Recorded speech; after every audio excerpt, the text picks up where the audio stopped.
Cuando gustes, ya está. Ok. Buenas tardes a todos. Bienvenidos a la cuarta y última plática de sesión especial en el área de biomatemáticas. En este día me toca presentar a Eliezer Flores Garza.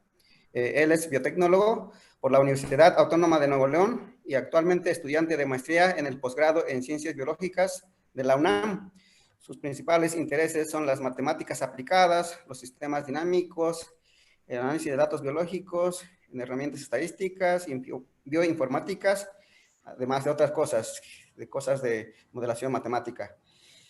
Hoy nos presenta la ponencia Modelo Matemática Multinivel de la progresión fisiopatológica de la tuberculosis. Adelante, Eliezer, tienes 20 minutos y después pasamos a la sesión de preguntas y respuestas. Gracias, Virgilio. Bueno, el título de mi trabajo es un modelo matemático multinivel de la progresión fisiopatológica de tuberculosis. Yo soy Eliezer Flores y estos son mis coautores. Bueno, empezando brevemente con una introducción a la tuberculosis, pues esta es una enfermedad causada por... ahí donde pongo esto. Causada por el complejo Mycobacterium tuberculosis. Es una enfermedad globalmente persistente. Según datos de la OMS del 2017, aproximadamente un tercio de la población mundial está infectada por este bacilo. México no se queda atrás. Tenemos presencia en todas las entidades del país, con este número de nuevos casos y de fallecidos en 2016, de acuerdo a la Secretaría de Salud mexicana. Y bueno, se hipotetiza que la prevalencia de la tuberculosis se debe principalmente a la ineficiencia de los tratamientos para la prevención y la reversión del proceso infeccioso. Y bueno, pues vamos a ver un resumen de la progresión fisiopatológica de la enfermedad. En este diagrama que ven aquí, como pueden ver, está partido en 3 secciones: sano, infección asintomática e infección sintomática. Todo empieza cuando un paciente con una infección activa estornuda o se ríe o grita y va a expulsar pequeñas partículas de saliva, y en cada una de estas microgotas de saliva van a estar cargando de 3 a 5 bacterias. Y bueno, otra persona cerca de esta va a respirar y pues se va a infectar. Entonces, al inhalar estas microgotas, por su tamaño tan pequeño, van a pasar las primeras barreras físicas de protección del cuerpo y van a aterrizar directamente a los alvéolos pulmonares. En estos alvéolos, entre otras células de la respuesta inmune, se van a topar con los macrófagos alveolares residentes.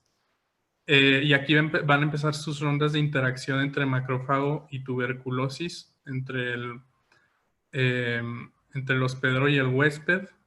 Y aquí pueden pasar 3 cosas, 3 desenlaces: que la respuesta inmune innata sea lo suficientemente eficiente para eliminar por completo la infección, que haya sido una infección muy fuerte, las bacterias sean muy virulentas y desarrollemos síntomas, o lo que normalmente pasa, que al paso de 7 a 12, 14 días en humano se va a reclutar la respuesta inmune adaptativa. La respuesta inmune, como vemos en el diagramita, va a estar formando estructuras, van a estar coordinando los linfocitos cooperadores en la forma de estas estructuras que llamamos granulomas. Este es el granuloma primario que está siendo eficiente en contener a la infección.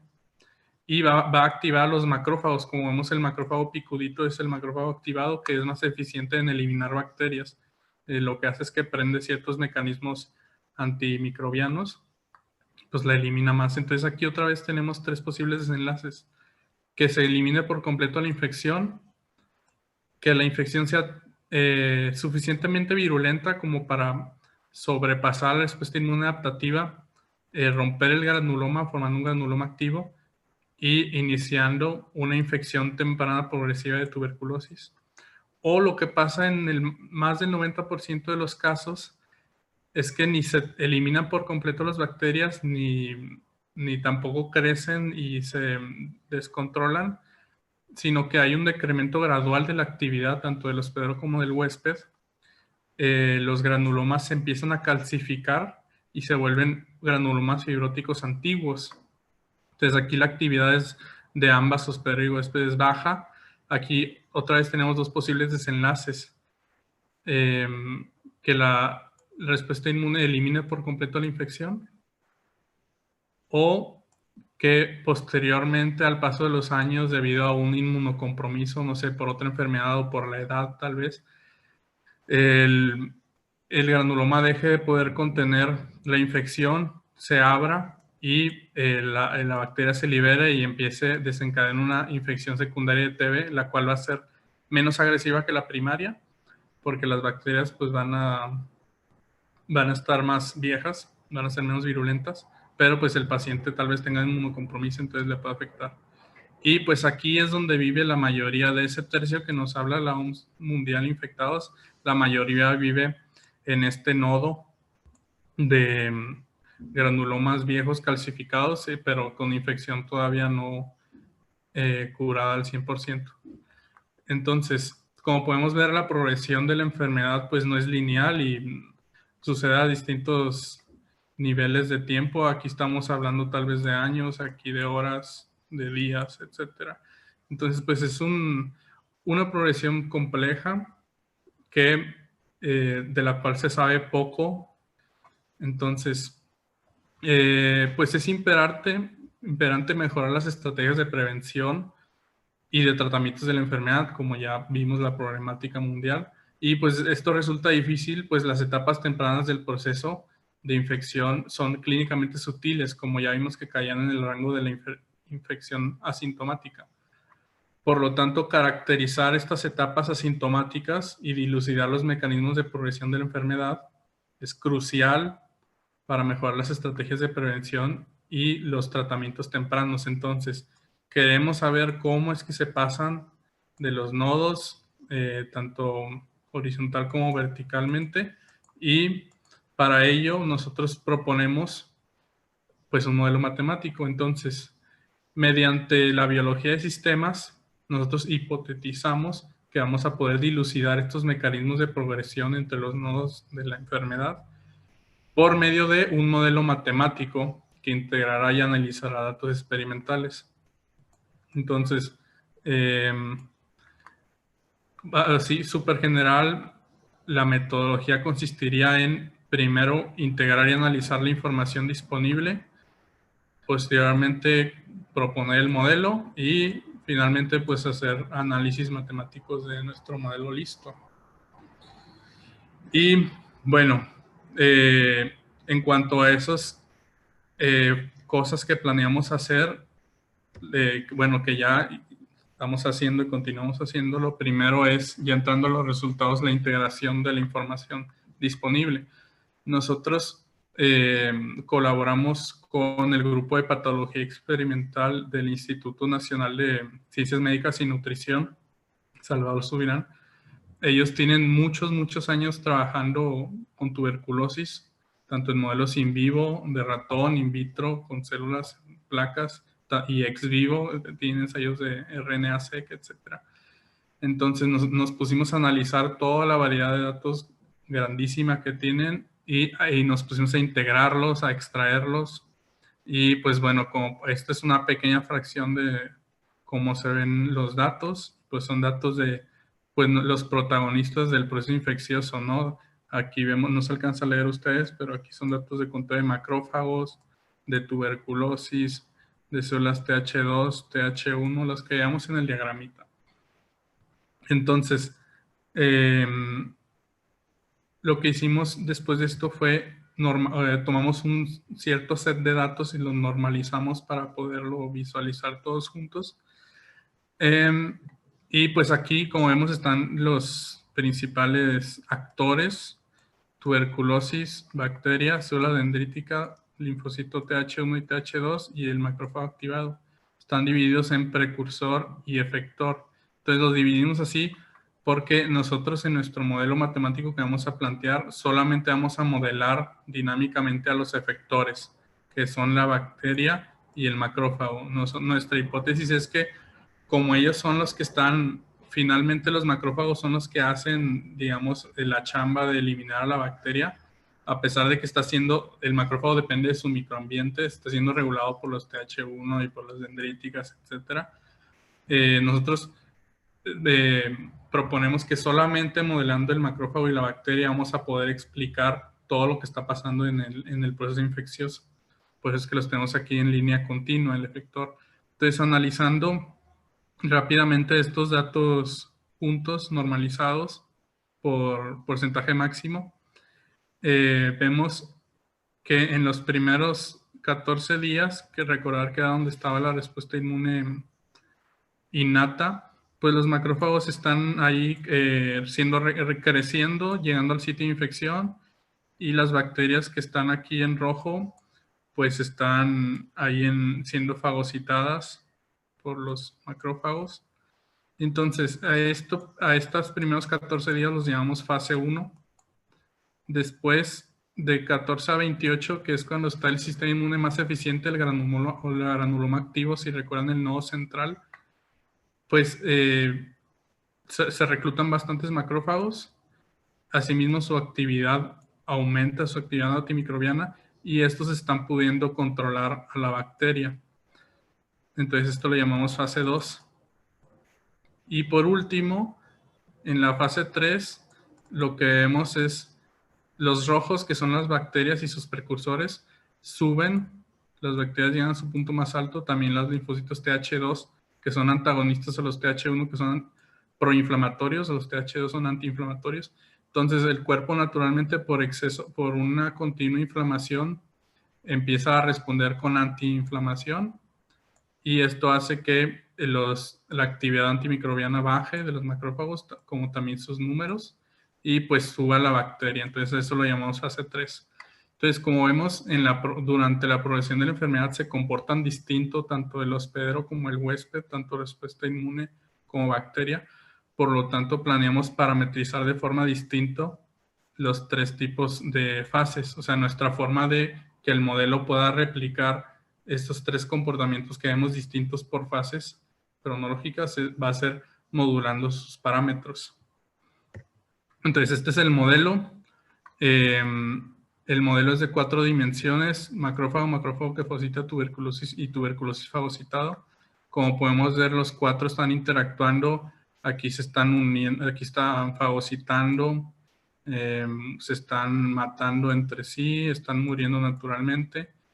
Y bueno, también dijimos que queremos retratar el microambiente, ¿no? O sea, no están aislados estos, están siendo reguladas por las demás células de la respuesta inmune, y esto lo vamos a hacer a través de parámetros, de modular los parámetros. Entonces, como dijimos, las TH1, que son proinflamatorias, van a contribuir en el reclutamiento a través de la secreción de citocinas, en el reclutamiento de macrófagos al sitio de infección, y en su activación, ¿se acuerdan? Los van a ser más eficientes que se hacían picuditos. Entonces, la forma en que nosotros vamos a poder modelar esas fases, esos cambios de actividad, pues va a ser modulando ciertos parámetros. ¿Okay? Entonces, este es el sistema de ecuaciones que corresponde a esta representación gráfica. Y pues, como vemos, pues es un sistema de 4 ecuaciones acopladas. Y bueno, esto sería entonces el planteamiento de nuestro modelo. Recordar que, como les había dicho, nuestra hipótesis es que solo con estos 4 vamos a poder explicar lo que pasa en todo el granuloma, vaya. Y bueno, ya en cuanto a la parametrización, pues estos son todos los parámetros. Básicamente los calculamos de 2 formas. Una, por medio de submodelos, como viene aquí en fuente. Los submodelos, a su vez, pues vienen con datos experimentales. Ahorita explico los submodelos. Y otra con una optimización paramétrica, también usando datos experimentales. Recordar que todos estos datos experimentales vienen de una misma fuente. Entonces, pues se reduce, digamos, tenemos más controlado eso, porque siempre se usa la misma cantidad de bacterias con la que se infecta, la misma cepa de bacteria, la misma cepa de ratón, etc. Entonces, lo primero que hicimos con estos submodelos fue, a partir de este modelo completo, fuimos creando pedacitos. Por ejemplo, primero modelamos el crecimiento de tuberculosis solamente creciendo en condiciones aisladas. ¿Qué es esto? Lo modelamos con una ecuación de crecimiento así. Este término R engloba tanto este como este. Y bueno, a partir de esta ecuación sacamos su solución y luego sustituimos con datos experimentales y despejamos y resolvemos para calcular R, que sería aquí los... recordamos que este engloba los dos, tanto la muerte como la tasa de proliferación. Entonces, después el submodelo...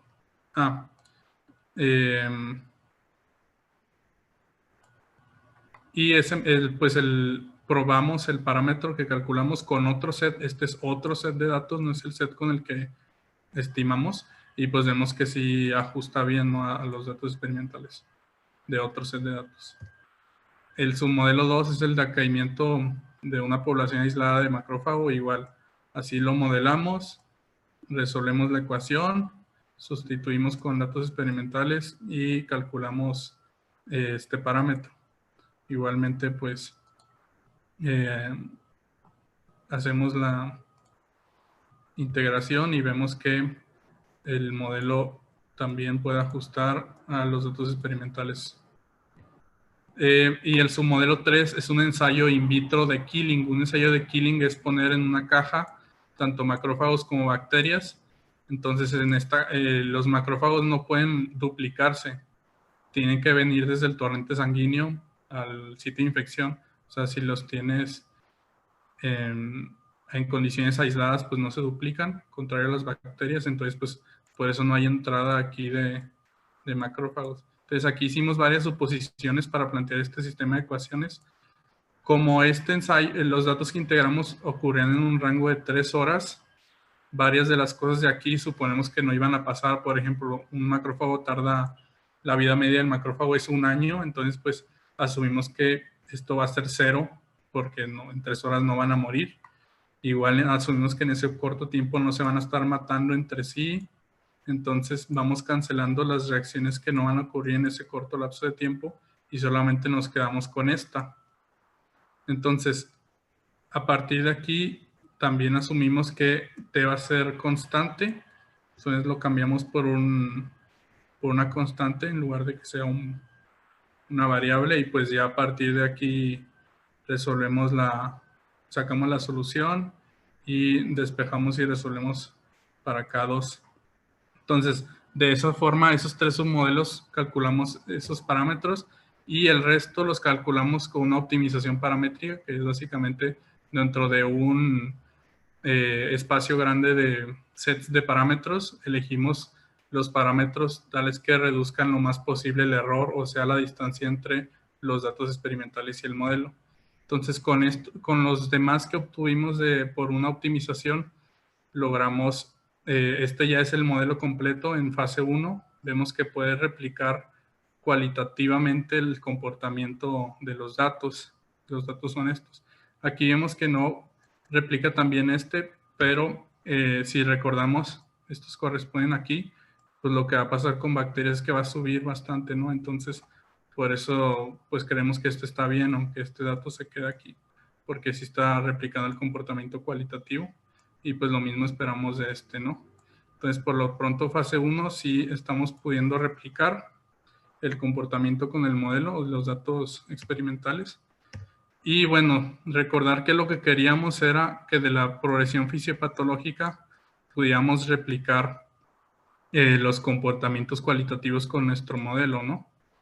Entonces, básicamente lo que queremos es que el modelo, digamos en las verdes, que es libre de infección, lleguemos a puntos de equilibrio con tuberculosis totales igual a 0 y macrófagos totales mayores a 0.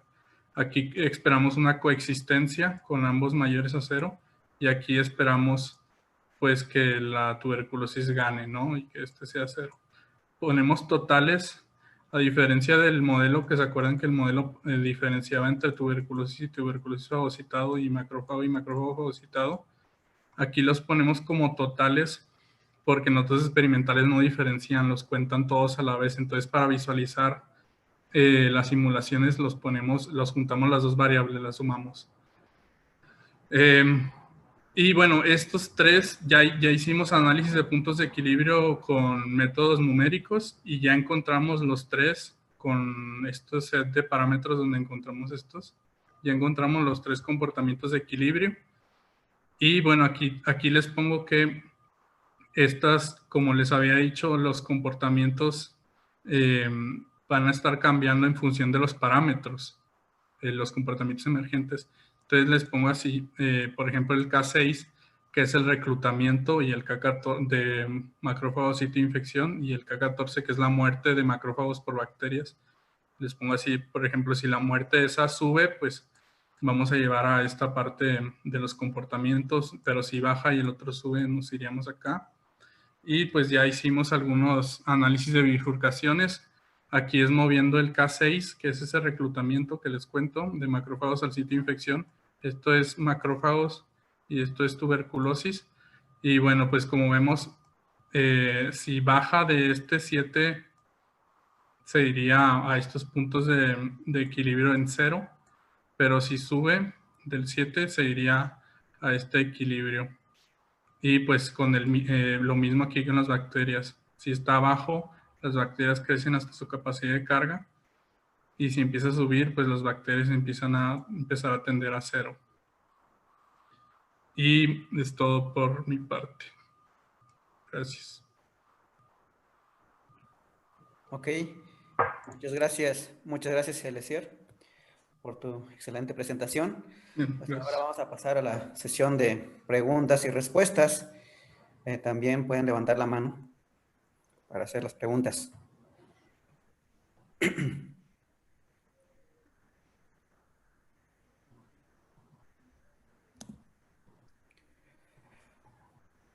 Aquí hay una pregunta que dice lo siguiente. ¿Cuánto tiempo se tardaron para realizar el modelo matemático? Pues no es, ahora sí que no es un proceso lineal porque estuvimos pasando de modelos, por ejemplo, cuando empezamos esta parte de querer que ajustara a los datos, tuvimos que cambiar cosas del modelo, ponerle, etcétera, pero si pudiera decir un tiempo, diría como unos 8 meses en plantear el modelo. Muy bien. Viene la otra pregunta que dice, ¿cómo se controla la mortalidad de los macrófagos?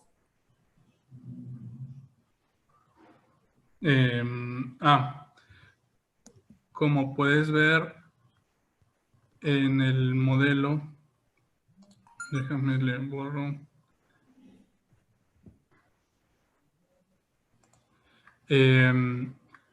Cada flechita a donde apunta es la reacción que favorece.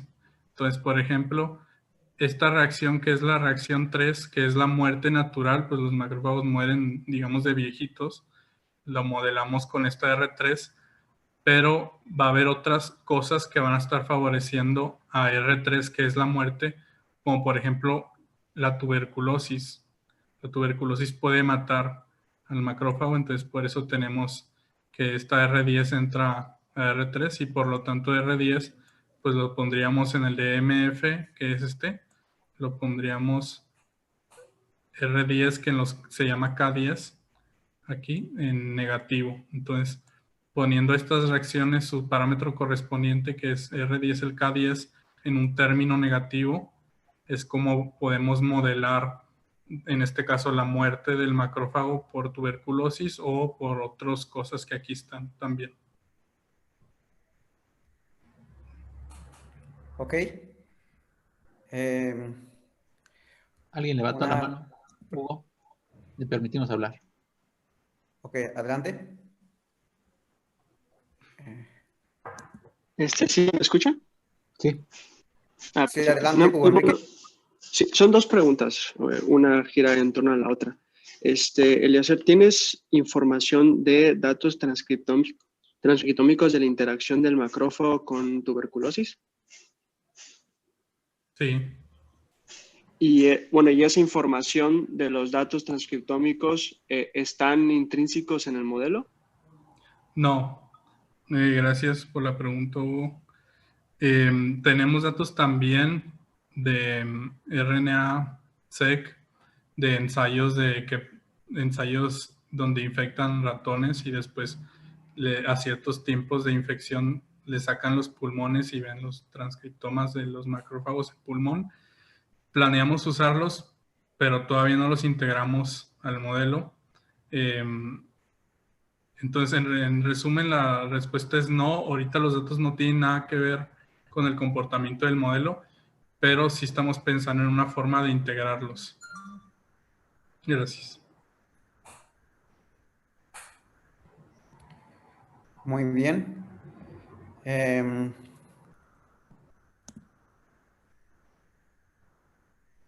No hay preguntas por parte de los espectadores. Una pregunta personal Sí. respecto a tu tema, Eliezer. ¿Intentaste calcular los puntos de equilibrio analíticamente o por qué lo calculas numéricamente? Sí, intentamos analíticamente, pero no salía. Pues son estas ecuaciones, entonces Sí. no pudimos, y también ahí le preguntamos a MATLAB y tampoco pudo analíticamente, pero sí los terminamos calculando numéricamente. Ok. Pues bueno, gracias. Agradecemos a Eliezer por su presentación y hacemos entrega de su constancia en la forma virtual. Muy bien. Puedes dejar de mostrar tu presentación, Eliezer, para... Sí, un segundo. Ya. Ok.